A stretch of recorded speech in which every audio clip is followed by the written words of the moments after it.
Di tengah terik matahari yang menyengat di taman kota, seorang dokter angkuh dan anak orang kaya seenaknya menghina bocah penjual koran, menuduhnya berani menyentuh seorang miliarder yang sekarat. Mereka mencaci maki, menyebut tangannya kotor dan tak pantas. Namun, di balik seragam lusuh itu tersimpan akal brilian yang akan membungkam kesombongan mereka selamanya. Jangan lewatkan cerita inspiratif ini. Mari subscribe, like, dan komentar dari kota mana kalian menonton. Saksikan bagaimana takdir membalikan keadaan dalam drama penuh emosi ini. Matahari pagi mulai menyengat, membakar aspal di depan rumah sakit Medika. Syahrul, bocah 12 tahun dengan kaos lusuh dan celana pendek belal, cekatan menyusun tumpukan koran dan botol air mineral. Keringat membasahi pelipisnya, namun pandangannya lincah menyapu setiap orang yang keluar masuk gedung mewah itu. Beberapa kali, tatapan Syahrul berhenti, terpaku pada hiruk-pikuk di lobi rumah sakit yang megah, seolah ada magnet yang menariknya. Ia menjajakan dagangannya dengan suara serak namun penuh semangat. "Koran, koran! Air mineral dingin, Pak, Bu!" Tangannya yang kecil sigap melayani pembeli, tak pernah menunjukkan rasa lelah. Di tengah kesibukannya, Syahrul sesekali melirik ke arah tumpukan buku bekas di dekat pos satpam. Tak jauh dari situ, Pak Broto, seorang kurator buku bekas beruban, sedang sibuk menata dagangannya. Syahrul menghampirinya, meletakkan beberapa lembar koran yang belum laku di atas meja. "Pak Broto, ada buku baru lagi?" tanya Syahrul, matanya berbinar penuh harap. Pak Broto tersenyum, menggeser beberapa tumpukan, lalu menarik sebuah buku bersampul hijau pudar. "Ini dia, Dasar-dasar Anatomi Manusia," kata Pak Broto sambil menyerahkan buku itu. "Bekas punya mahasiswa kedokteran, tapi isinya masih bagus." Syahrul menerima buku itu dengan hati-hati, membolak-balik halamannya seolah menemukan harta karun. Ia hafal hampir semua isi buku medis bekas yang diberikan Pak Broto. Itu warisan ilmu dari ayahnya, seorang dokter yang meninggal saat Syahrul masih sangat kecil. Pak Broto tahu kisah itu, dan sering iba melihat semangat Syahrul belajar. Suasana berganti drastis, menuju taman cendana yang asri dan terawat sempurna. Tanaman bunga berwarna-warni bermekaran, dan bangku-bangku taman terbuat dari marmer mewah. Pak Jono, seorang miliarder dengan wajah bijaksana, berjalan santai menikmati udara pagi. Ia ditemani putranya, Riko, yang tampil necis dengan pakaian desainer mahal, serta Dr. Adrian, dokter pribadi yang sombong dan selalu mengagungkan diri. Riko sibuk dengan ponsel di tangannya, sesekali tertawa renyah membaca pesan. "Ayah, lihat ini," katanya sambil menunjukkan layar ponselnya kepada Dr. Adrian. "Proposal kerjasama kita disetujui, nilainya fantastis." Dr. Adrian mengangguk, menyeringai bangga. "Tentu saja, Riko. Dengan strategi dan jejaring kita, tidak ada yang tidak mungkin. Kita memang pantas berada di puncak." Obrolan mereka penuh dengan pameran pencapaian dan kekayaan, seolah dunia berputar hanya untuk mereka. "Memang orang-orang biasa di luar sana tidak akan mengerti level kita," Dr. Adrian menambahkan, melirik acuh tak acuh pada beberapa pejalan kaki yang lewat. Riko mengangguk setuju, raut wajahnya menunjukkan rasa superioritas yang jelas. Pak Jono hanya tersenyum tipis, tampak kurang tertarik dengan obrolan membanggakan itu. Namun senyum Pak Jono perlahan memudar. Ia beberapa kali memegang dadanya. Tarikan napasnya mulai terlihat berat. "Udara pagi ini agak lembab ya, Pak Jono." Mencoba mengubah topik. Suaranya sedikit serak. Riko dan Dr. Adrian terlalu asyik dengan dunia mereka sendiri. Mereka bahkan tidak melihat kekhawatiran di wajah Pak Jono. "Biasa ya, mungkin kurang olahraga," Riko menanggapi asal, tanpa mengalihkan pandangan dari ponselnya. Dr. Adrian hanya mengangguk setuju, sibuk mengecek arloji mahalnya. Syahrul dengan tumpukan koran dan botol air mineral di tangannya, tanpa sengaja melintas di kejauhan. Ia sedang mencari pelanggan baru di area taman yang lebih sepi. Tatapannya sesaat menangkap Pak Jono yang terlihat sedikit pucat. Syahrul melanjutkan langkahnya, mencoba peruntungan di tengah keramaian taman. Ia berharap bisa menjual sisa dagangannya sebelum siang. Di seberang jalan, dekat air mancur, Pak Jono tiba-tiba berhenti bicara. Tatapannya kini kosong, pandangannya meredup. Tubuhnya limbung ke depan, terhuyung-huyung dengan gerakan lambat yang mengerikan. Seorang bocah lusuh dan seorang kurator buku bekas bertemu, membentuk benang takdir yang tak terduga. Di sisi lain, seorang miliarder dan dokter pribadinya sibuk memamerkan kesuksesan, tanpa menyadari bahaya yang mengintai di depan mata. Di tengah kemegahan Taman Cendana, Pak Jono terhuyung, seolah ditarik ke dalam jurang yang gelap. Pagi yang mulanya damai di Taman Cendana seketika pecah oleh seruan panik. Pak Jono yang sedari tadi berjalan santai, kini terhuyung dan ambruk di atas rumput hijau yang tertata rapi.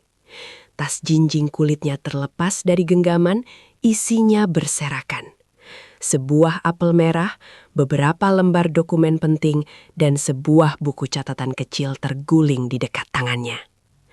Nafasnya tersengal-sengal, terputus-putus, seolah udara enggan memasuki paru-parunya.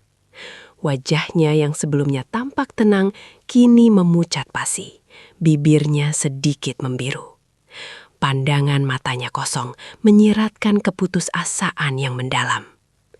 Riko, yang beberapa langkah di depannya sibuk dengan ponsel, tersentak.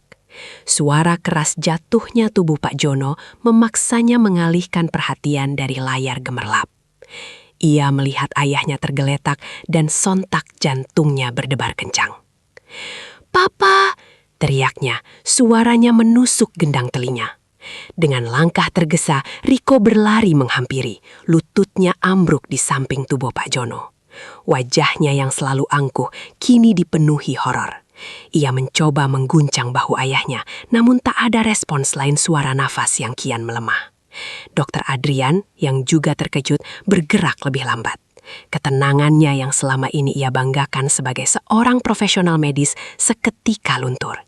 Ia mendekat, tas medisnya yang tergantung di bahu berayun tak beraturan. Matanya membelalak melihat kondisi Pak Jono. "Jantung," gumamnya, lebih kepada dirinya sendiri daripada Riko.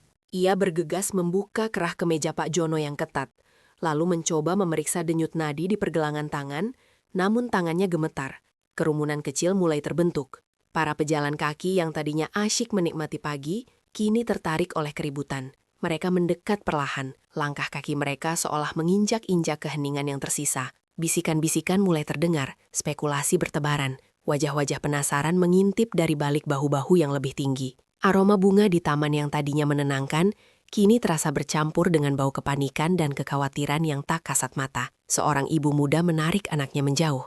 Khawatir pemandangan itu akan mengganggu jiwa polos putranya. Dokter Adrian berusaha keras mengumpulkan kembali profesionalismenya, namun sia-sia. Keringat dingin mulai membasahi pelipisnya. Ia mengeluarkan stetoskop dari tasnya, namun tangannya terlalu bergetar untuk bisa menempatkannya dengan benar di dada Pak Jono. Beberapa kali ia mencoba, namun suaranya terlalu panik untuk mendengarkan dengan saksama. Riko di sampingnya terus meracau. "Dok, tolong papa, cepat, apa yang terjadi?"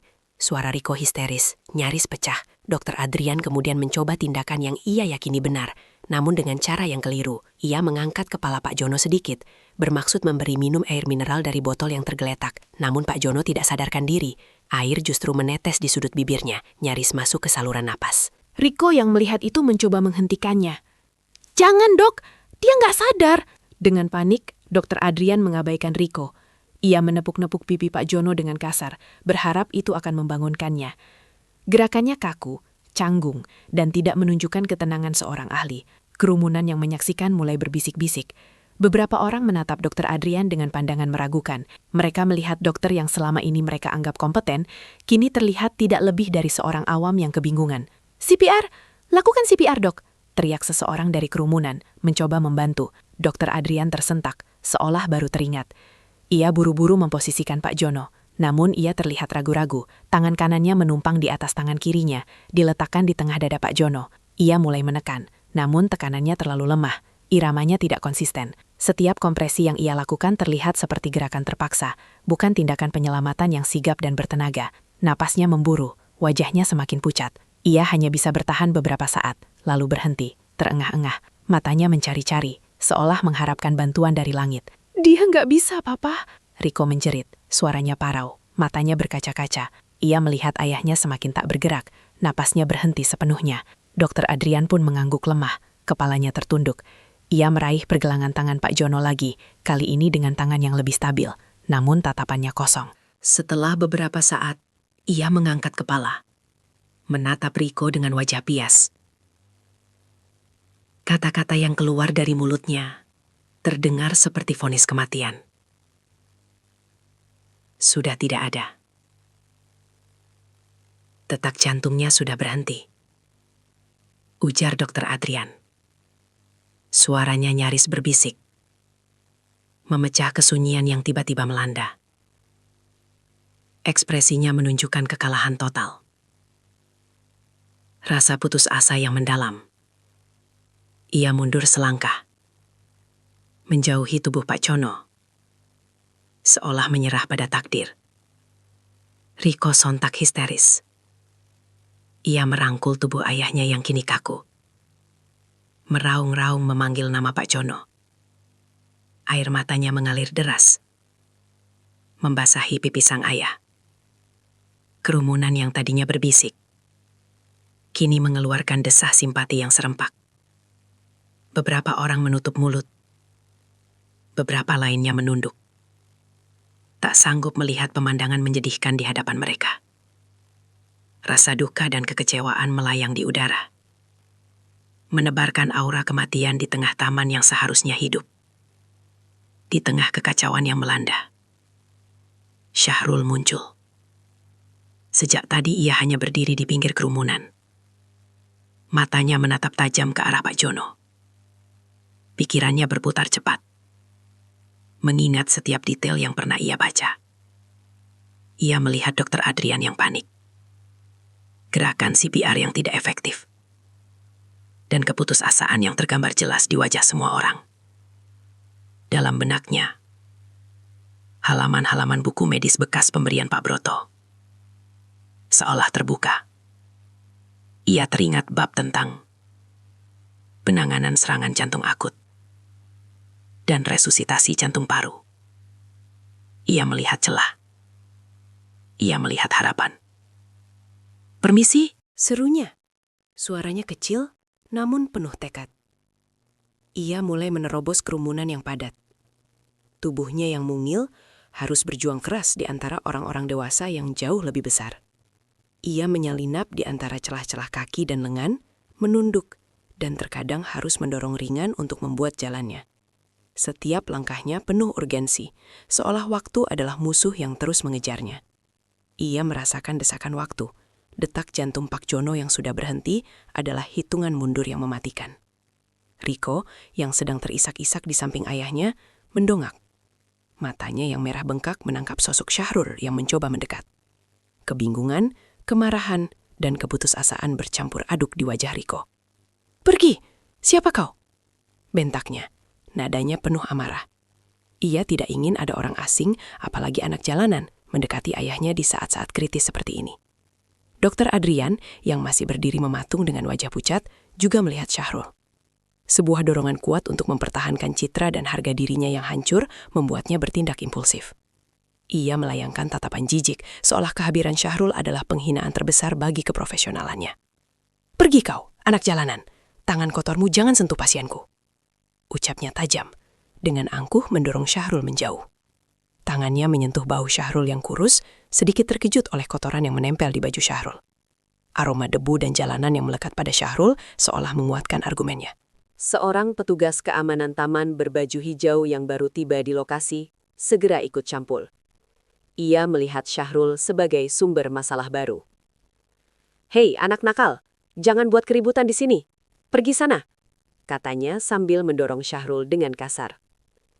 Dorongan itu cukup kuat untuk membuat Syahrul terhuyung, namun ia tidak jatuh. Tubuhnya yang kecil menunjukkan kekuatan yang tak terduga. Tiba-tiba, seorang wanita dari kerumunan yang merasa kesal dan jijik melihat anak jalanan itu mencoba mendekati seorang miliarder, mengangkat botol air mineralnya. Dengan ekspresi merendahkan, ia menyiramkan sisa airnya ke arah Syahrul.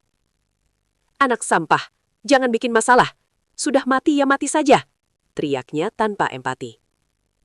Air dingin membasahi wajah dan rambut Syahrul, mengalir bersama keringat yang mulai membasahi dahinya. Kaus lusuhnya semakin lepek, menempel di tubuhnya. Kerumunan lain mulai ikut bersuara, mengusir Syahrul. Beberapa mencibir, sebagian lain melemparkan pandangan menghina. Mereka tidak melihat potensi apapun pada anak itu, hanya sebuah gangguan yang tak pantas. Namun di tengah gelombang cacian dan penolakan itu, sebuah suara lain terdengar. Pak Broto, kurator buku bekas yang kebetulan melewati taman dalam perjalanan pulang, menyadari keributan dan melihat sosok Syahrul di tengahnya. Matanya membelalak, mengenali anak itu. Ia segera mencoba mendekat, meneriakkan. "Syahrul, jangan dengarkan mereka. Dia tahu apa yang dia lakukan. Dia anak baik." Suara Pak Broto yang serak terdengar putus asa, namun kalah telak oleh desakan dan teriakan massa. Para petugas keamanan bahkan melarang Pak Broto mendekat, menganggapnya bagian dari gangguan itu. Pak Broto hanya bisa berdiri di pinggir, wajahnya tegang, menatap Syahrul dengan sorot mata penuh kekhawatiran dan keyakinan. Ia tahu Syahrul berbeda. Ia tahu Syahrul membawa pengetahuan yang tak terduga. Namun, suaranya terlalu lembah untuk menembus tembok prasangka yang mengelilingi anak itu. Meski didorong, disiram, dan dihina habis-habisan, Syahrul tetap teguh. Ia terhuyung mundur beberapa langkah. Air menetes dari ujung rambutnya, membasahi wajahnya yang berminyak dan kotor. Pakaiannya lengket di tubuhnya, dan bau apek bercampur dengan aroma taman yang basah. Namun, di balik semua itu, sepasang mata Syahrul yang tadinya memancarkan rasa ingin tahu, kini berubah menjadi sorot tajam penuh determinasi. Tatapannya tidak goyah sedikit pun dari tubuh Pak Jono yang tergeletak. Ia tidak peduli dengan cacian, ia tidak peduli dengan pandangan merendahkan. Dalam benaknya, hanya ada satu tujuan, menyelamatkan nyawa. Punggungnya yang kecil menunjukkan ketabahan yang luar biasa, seolah ia adalah sebuah karang yang tak tergoyahkan di tengah badai hinaan dan keputusasaan. Satu-satunya yang bisa ia dengar kini adalah detak jantungnya sendiri yang berpacu kencang, dan bayangan samar halaman-halaman buku yang memberi petunjuk. Dunia di sekelilingnya seolah berhenti berputar, menyisakan hanya dirinya, Pak Jono, dan sebuah keputusan maha penting yang harus ia ambil. Riko melihat ayahnya tergeletak tak bernyawa, sementara Dr. Adrian menyatakan sudah tak ada harapan, meninggalkan mereka dalam keputusasaan yang pekat. Syahrul, bocah jalanan yang membawa pengetahuan medis tak terduga, muncul di tengah kekacauan, hanya untuk disambut cacian dan penolakan keras dari semua orang di taman. Akankah Syahrul mampu menembus tembok prasangka dan menyelamatkan Pak Jono? Ataukah nyawa miliarder dermawan itu akan berakhir di bawah tatapan mata yang penuh kebencian? Meskipun didorong dan disiram, Syahrul tidak gentar. Tatapannya yang tadi lurus dan fokus pada tubuh Pak Jono, kini kembali menyala dengan tekad membara. Seolah semua hinaan justru memberinya kekuatan baru yang tak terduga. Sebuah gambaran jelas tentang apa yang ia lihat dalam buku-buku usang ayahnya terpampang nyata dalam benaknya. Setiap detil, setiap langkah, setiap titik tekanan. Di antara kepanikan dan keputusasaan yang menyelimuti area itu, Syahrul melihat celah. Tas medis Dr. Adrian yang terbuka lebar di samping tubuh Pak Jono, di mana alat-alat yang seharusnya digunakan tergeletak begitu saja, seolah-olah menyerah sebelum sempat berjuang. Di sana, tersembunyi di balik tumpukan kain steril yang tidak terpakai, Syahrul melihatnya. Sebuah selang endotrakeal, alat vital yang terlupakan, bagai penanda kecerobohan yang mematikan. Tanpa membuang waktu, dengan gerakan secepat kilat yang tak terduga dari tubuh kurusnya, Syahrul melesat maju lagi. Kali ini, ia menerobos batas mental yang baru saja ditegakkan oleh kerumunan dan petugas keamanan. Seolah takdir memberinya jalur yang tak terlihat, ia berhasil mencapai tas medis itu sebelum ada yang sempat mencegahnya. Jemarinya yang kecil, namun cekatan, langsung meraih selang endotrakeal tersebut, menggenggamnya erat seperti sebuah jimat penyelamat. Gerakannya begitu cepat sehingga Rico dan Dr. Adrian hanya bisa menyaksikan dengan mata terbelalak, beku dalam kebingungan dan kemarahan. Mereka masih terpaku, tidak percaya bahwa anak jalanan yang mereka hina ini bisa kembali. Dengan selang di tangan, Syahrul berlutut di samping Pak Jono. Ada keraguan singkat dari kerumunan. Namun aura keyakinan yang terpancar dari mata bocah itu, kontras dengan kepanikan sang dokter, membuat mereka terdiam. Dr. Adrian, yang awalnya ingin membentak, tiba-tiba kehilangan kata-kata. Sebuah insting primitif memberitahunya bahwa ada sesuatu yang berbeda kali ini. Wajah Syahrul, meskipun basah oleh air dan keringat, menampilkan fokus yang begitu intens, seolah ia berada dalam gelembung waktu yang hanya melibatkan dirinya dan Pak Jono. Tidak ada lagi keraguan. Tidak ada lagi rasa takut. Hanya ada ilmu dan keinginan untuk menyelamatkan. Jemarinya yang lincah menelusuri dada Pak Jono. Mengingat babak demi babak dalam buku anatomi usang ayahnya, Syahrul menemukan titik yang tepat.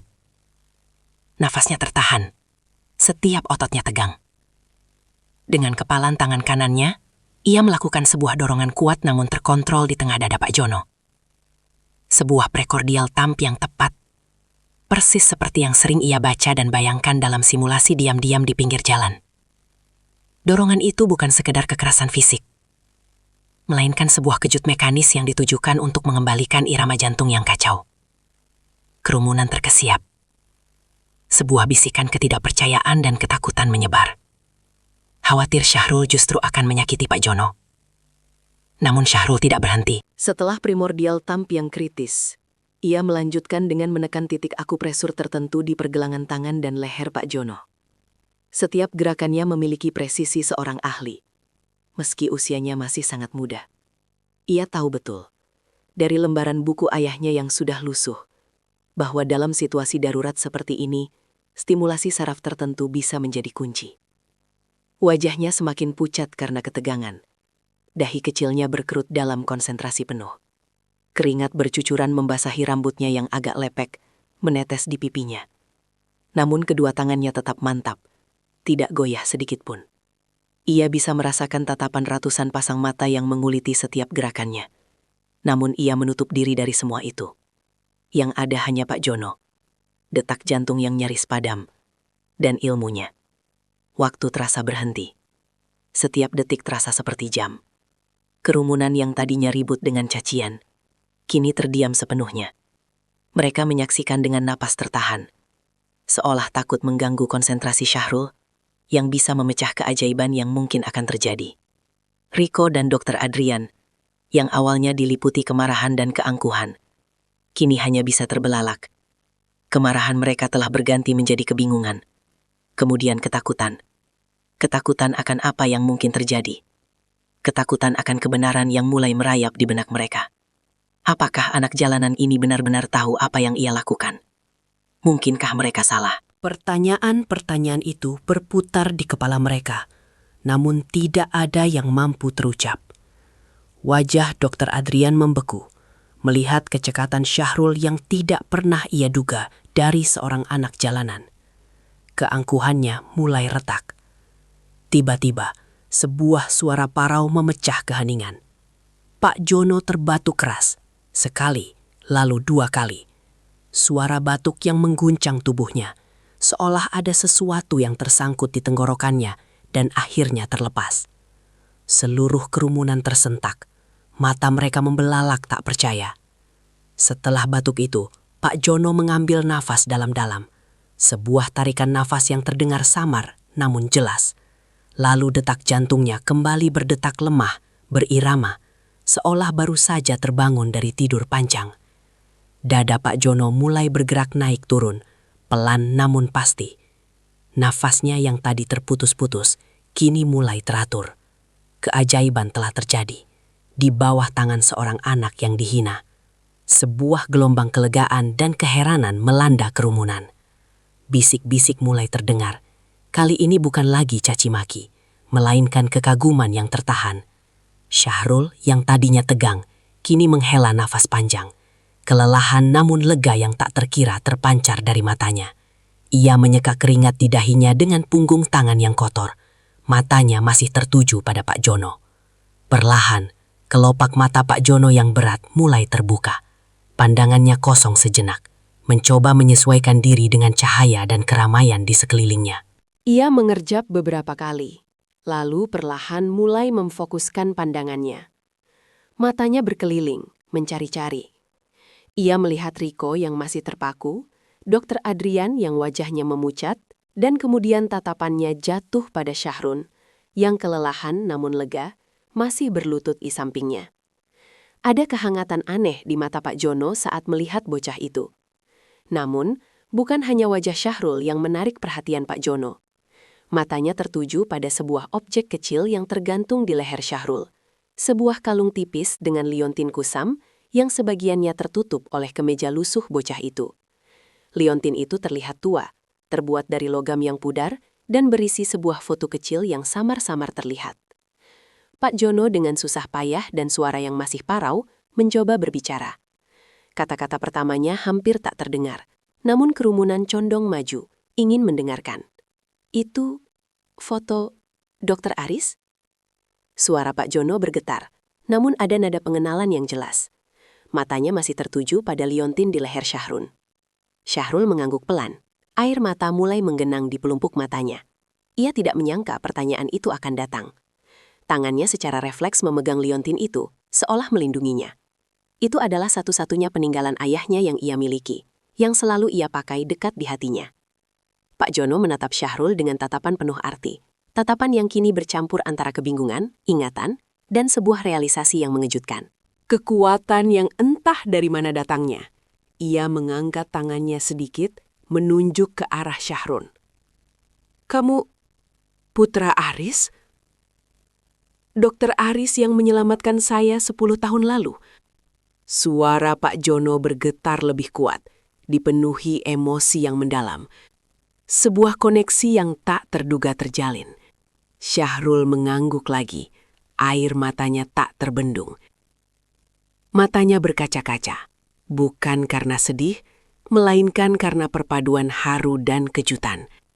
Riko dan Dr. Adrian, yang selama ini hanya bisa menyaksikan, kini membeku di tempat. Wajah mereka pucat pasi, tak hanya karena rasa malu yang mendalam, tetapi juga karena plot twist yang baru saja terungkap. Sebuah kebenaran yang mengguncang inti kesombongan mereka. Anak jalanan itu, Syahrul, adalah putra dari Dr. Aris, dokter yang 10 tahun lalu juga pernah menyelamatkan nyawa Pak Jono. 2 kalimat rekap. Syahrul berhasil menerobos kerumunan dan dengan cekatan melakukan tindakan medis darurat yang kritis, mengembalikan detak jantung Pak Jono. Dalam momen kesadaran Pak Jono, sebuah liontin kusam di leher Syahrul mengungkap identitasnya sebagai putra Dr. Aris, dokter yang pernah menyelamatkan nyawa Pak Jono 1 dekade lalu. Riko dan Dr. Adrian hanya bisa berdiri membeku, di ambang kehancuran reputasi dan harga diri mereka. Udara di Taman Cendana seolah membeku, menghentikan setiap bisikan dan gerak. Pengakuan samar dari Pak Jono yang barusan kembali dari ambang kematian melayang di atas kerumunan, membawa beban masa lalu yang mendadak terkuak. Setiap pasang mata, dari yang awalnya meremehkan hingga yang kebingungan, kini terpaku pada Syahrul dan liontin kusam yang tergantung di lehernya.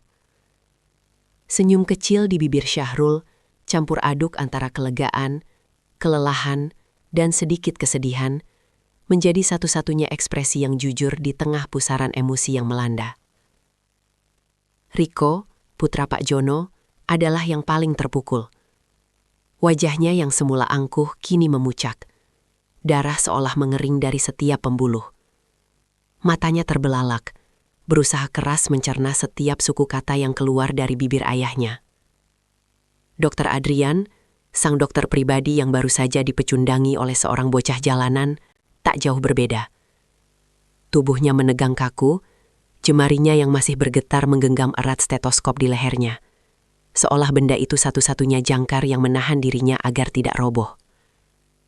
Harga dirinya, yang selama ini dibangun di atas pilar-pilar status sosial dan gelar akademik, kini hancur lebur, diruntuhkan oleh sebuah kebenaran pahit yang tak terduga. Rasa malu menusuk-nusuk ulu hatinya, lebih tajam daripada pisau bedah manapun. Kerumunan yang tadi ribut dengan caci maki dan bisik-bisik menghina, kini larut dalam keheningan yang menyesakan. Para petugas keamanan yang dengan sigap tadi mendorong Syahrul menjauh, kini saling pandang dengan rasa bersalah yang menggerogoti. Orang yang tadi menyiramkan air ke Syahrul, kini menunduk.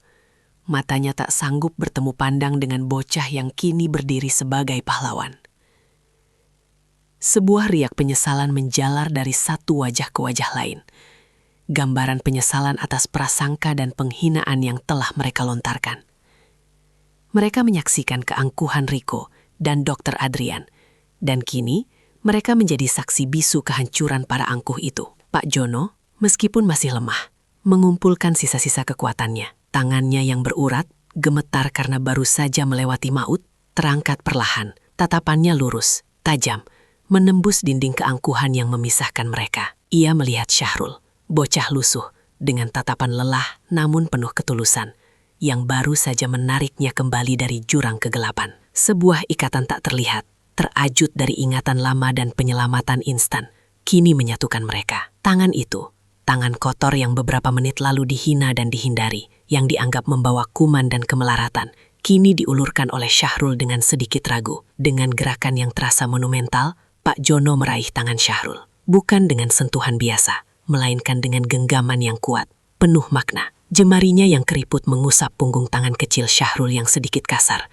Bekas kotoran tanah dan debu jalanan masih melekat samar. Sebuah napas tertahan dari kerumunan mengikuti setiap gerakannya.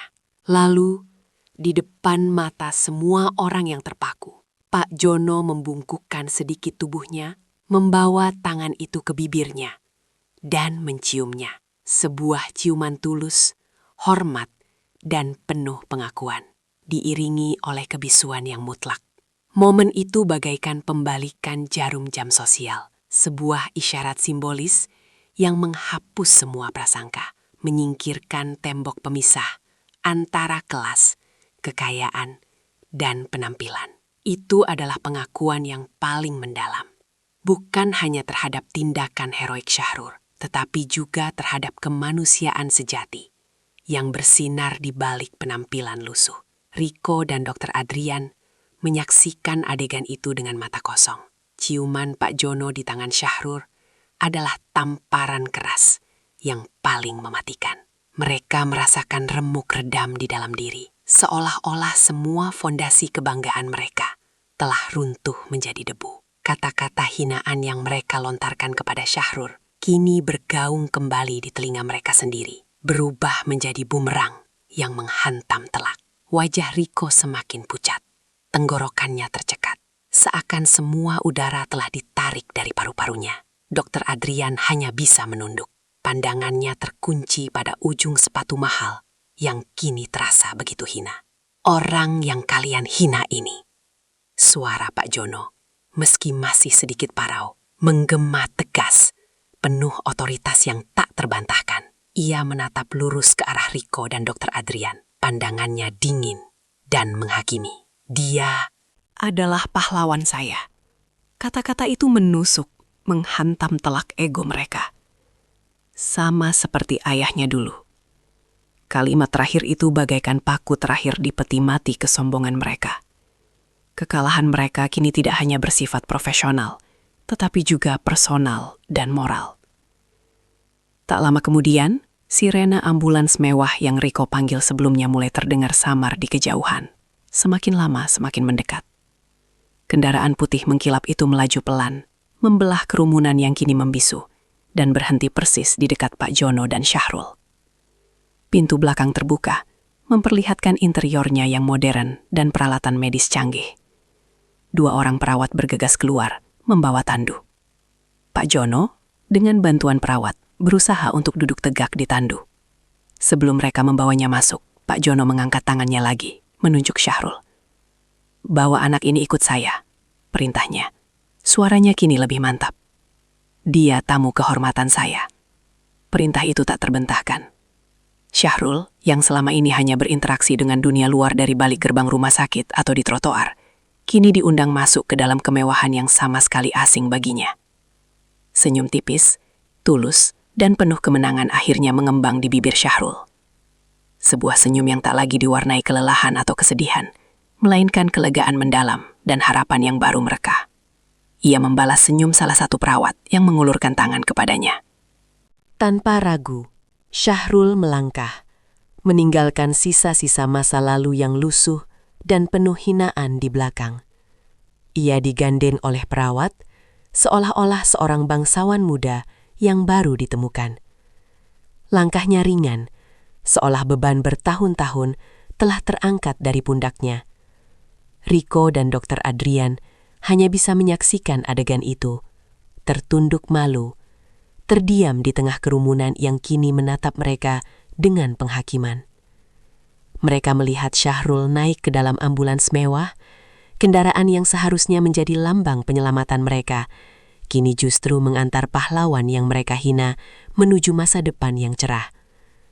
Pintu ambulans tertutup pelan, memisahkan Syahrul dari dunia yang baru saja menolaknya. Kendaraan itu melesat pergi, membawa Pak Jono dan Syahrul, meninggalkan Rico dan Dr. Adrian sendirian, terperangkap dalam penjara rasa malu dan penyesalan mereka sendiri. Di antara kerumunan yang perlahan mulai berangsur bubar, Pak Broto, penjual buku bekas yang selalu percaya pada Syahrul, berdiri tegak. Sebuah senyum bangga membentang di wajah tuanya, matanya berbinar melihat kepergian Syahrul. Ia tahu, dari tumbukan buku-buku medis bekas yang dulu diberikannya, telah lahir seorang pahlawan sejati, seorang jenius yang tak ternilai harganya. Sebuah kebenaran universal telah terbukti di tengah taman cendana yang mewah itu. Jangan menilai buku dari sampulnya. Dari balik jendela ambulans yang mempendingin, Syahrul menoleh ke belakang, melirik sekilas ke arah taman yang perlahan mengecil di kejauhan. Sebuah senyum tipis kembali merekah di bibirnya. Dunia yang baru, penuh dengan kemungkinan tak terbatas, kini terbentang di hadapannya.